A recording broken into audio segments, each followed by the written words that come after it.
حسن کی. اب رہ گئی طلاق رجی، طلاق بائن اور طلاق بتہ. طلاق رجی وہ طلاق ہے جس میں خاوند اپنی بیوی سے رجوع کر سکتا ہے.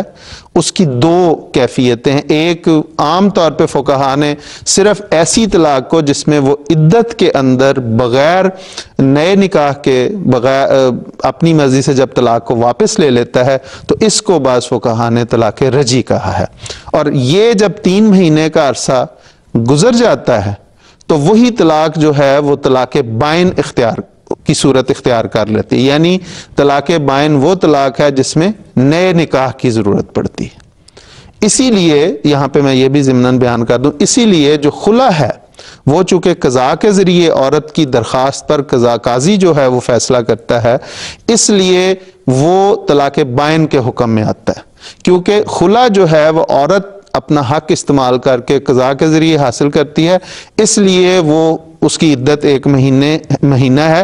وہ خواہ عدت ہو خواہ عدت کے بعد ہو. خلا کا فیصلہ ہونے کے بعد خاوند اپنی بیوی کو بغیر نکاح کے واپس نہیں لا سکتے. اگر انہوں نے چاہے وہ بیوی کی رضامندی ہو، اور طلاق بائن میں تو بیوی کی رضامندی لازمی ہوتی ہے، تو چاہے بیوی کی بھی رضامندی ہو تب بھی ان کے درمیان نیا نکاح ہی ہوگا. اس لیے گویا طلاق رجی وہ طلاق ہے جس میں بغیر نکاح کے خاوند اپنی واپسی ہو جاتی ہے، اور طلاق بائن وہ طلاق ہے جس میں خاوند اور بیوی دونوں کی رضامندی سے نئے نکاح کے ساتھ ان کے درمیان صلح ہوتی ہے اور واپس ہوتی ہے جو طلاق ہے. یہ ہوگی طلاق. لیکن ضمناً یہ بھی عرض کر دوں کہ بعض فقہا نے طلاق بائن کو بھی رجی کہا ہے، وہ اس صورت میں کہ اس میں بھی رجوع ہو جاتا ہے لیکن نئے نکاح کے ساتھ. ٹھیک ہے.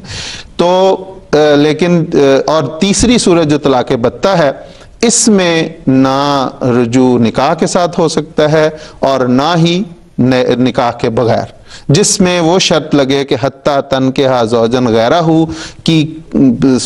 کی حد میں عورت پہنچ جائے، یا میاں بیوی کے درمیان 3 طلاقیں ہونے کے بعد جب تیسری طلاق ہو جاتی ہے تو وہ طلاق بتہ کہلاتی ہے، جو قطعی طلاق کہلاتی ہے، جس میں پھر نہ نکاح کے ذریعے رجوع ہو سکتا ہے نہ بغیر نکاح، نہ عدت کے اندر رجوع ہو سکتا ہے نہ عدت کے بعد رجوع ہو سکتا ہے. تو یہ آسان الفاظ میں نہیں بالکل ٹھیک ہے. جزاک اللہ خان صاحب. میرا خیال ہے کہ کافی ہم نے اس سے ہٹ کے جو فقہی اصطلاحات تھی یا بڑی بڑی یا گہرے جو تھے ان سے ہٹ کے عام فہم زبان میں جتنی اس پر بات ہو سکتی تھی وہ کر لیے. جزاکم اللہ.